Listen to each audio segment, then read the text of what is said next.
Welcome to today's Explainer. We're about to unpack the real story of how one man, one idea, and one single family managed to build the largest automotive empire in human history. Seriously, this isn't just a dry timeline of cars rolling off an assembly line.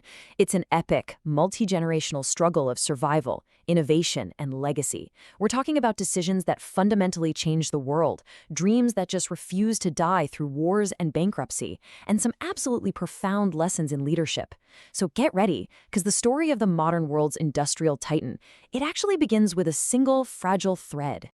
Okay, let's dive into this. Because to truly understand this massive global titan, we have to travel all the way back to 1867, to a small Japanese village called Kosai. Imagine a world with no electricity, no cars, no modern factories, just rice fields, wood, and pure survival. But a young boy named Sakichi Toyota had this unique obsession with how things worked. He'd watch his mom constantly struggling with a slow, tiring, easily broken wooden hand loom to weave cloth. Instead of just accepting this hardship, Sakichi asked a simple question. What if I can build something better? And that solitary spark of invention brings us right to Chapter 1, From Looms to Automobiles. That initial spark evolved really rapidly. By 1891, Sakichi secured his first patent for an improved wooden loom. But the real pivot, that happened in 1921.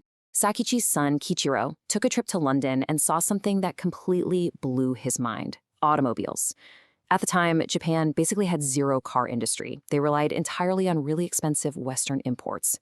But Kichiro returned with a radical, almost impossible vision. He was going to build Japanese cars in Japan by Japanese hands. To fund this seemingly crazy automobile dream, an aging Sakichi and his son made a monumental decision in 1929. They sold the patent rights to their revolutionary automatic loom for what would be the equivalent of over $2.5 million today. They took that seed money, started a tiny automobile department inside their textile company, and eventually broke off to form their own company in 1937. And here's a fun fact. They actually changed the family name from Toyota with a D to Toyota with a T, because in Japanese script, Toyota uses exactly 8 strokes, and 8 is a very lucky number signifying growth and prosperity. Well, they were going to need every ounce of that luck for Chapter 2, Survival and System Innovation. Just as Toyota was learning to walk, the world was plunged into the utter devastation of World War II.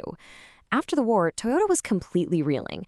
And this brilliantly illustrates the massive Goliath that E.G. Toyota faced when he visited the Ford Motor Company in Detroit in 1950. Ford was pumping out 8,000 cars every single day. Back in Japan, a struggling Toyota was scraping together less than 100 cars a month. E.G. realized instantly they couldn't just copy the Americas. They didn't have the space, the money, or the resources. If they were going to survive, they literally had to outsmart them.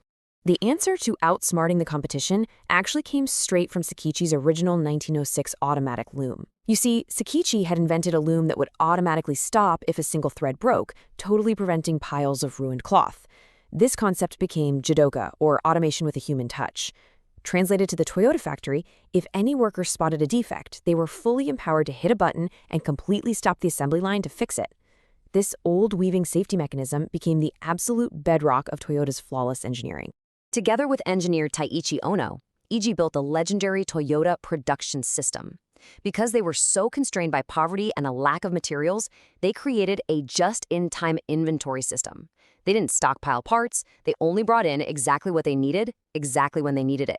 Combined with Jidona, this ruthlessly eliminated waste and ensured no defective car ever moved forward on the line. It was an absolute masterclass in turning a massive disadvantage into a supreme operational advantage. But before this system could fully save them, Toyota hit a heartbreaking low point. In 1950, drowning in post-war debt, founder Kichiro was forced to lay off 25% of his workforce. Protests and strikes erupted. Feeling he had totally failed his team and his father's legacy, Kichiro resigned and tragically died of a stroke just months later at age 57. It was a devastating loss. But, legends are born in failure. Shortly after his death, unexpected U.S. military truck orders for the Korean War provided a miraculous cash injection that quite literally saved the dying company. Rising from those ashes, Toyota found its footing and prepared for Chapter 3, a car for the world. They had developed the Toyota Crown for the Japanese middle class, but when they tried bringing it to America in 1957, It failed miserably on the fast US highways. But they didn't quit. So the crucial point is how they reacted to that American failure. They relied on Kaizen, the Japanese philosophy of relentless, continuous, daily improvement.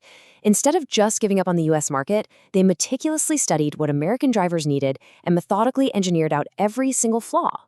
And the result of that Kaizen mindset was released in 1966, the Toyota Corolla. It wasn't flashy or sexy. It was compact, wildly fuel efficient, and practically unbreakable.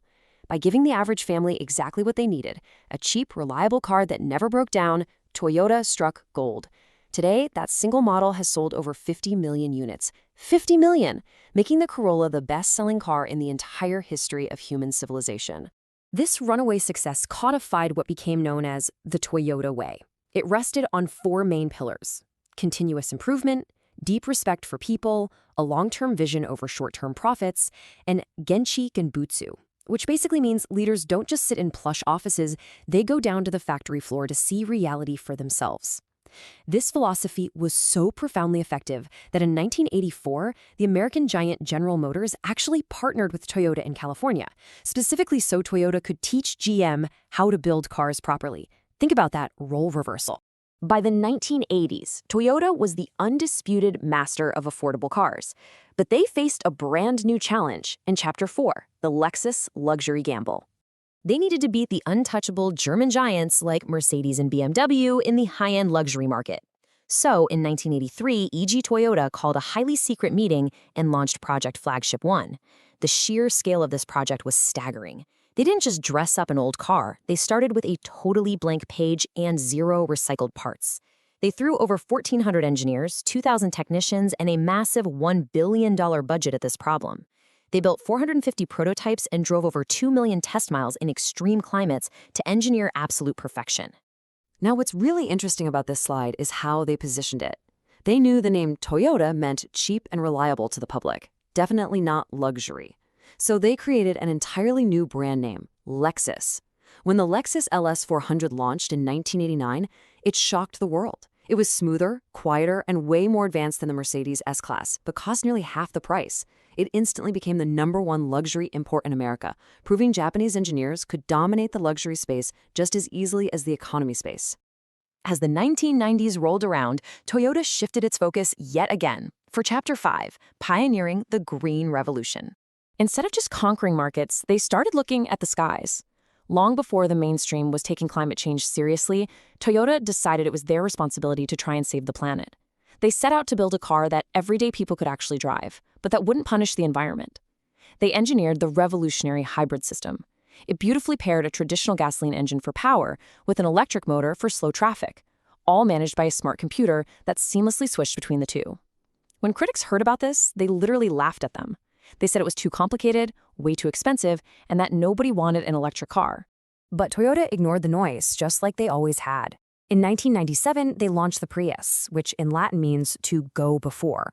And the irony here is just amazing. This visually humble, extremely practical car became the ultimate cool factor for early 2000s celebrities like Leonardo DiCaprio. By making environmental consciousness accessible and reliable, the Prius became the best-selling hybrid in history, saving over 1.5 billion gallons of gas every single year. But, no empire rises without stumbling. And this brings us to Chapter 6, Crisis, Resilience, and Future. In 2009, a catastrophic crisis struck.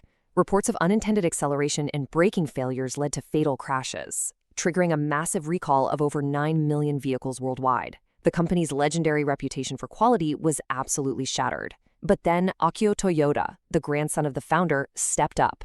Before the U.S. Congress and the eyes of the world, he didn't hide behind a wall of lawyers. With tears in his eyes, he offered a heartbreaking, deeply human apology. He admitted that in their push for rapid growth, they had lost their focus on the customer. It was this raw display of humanity that proved the company had the humility to own its failures on the world stage. Let's move to and see how this builds into their incredible comeback. Toyota used that tragic crisis not to cut corners, but to fundamentally rebuild their identity. They slowed down, launched massive safety innovations, and slowly regained public trust. And today, they are looking decades ahead.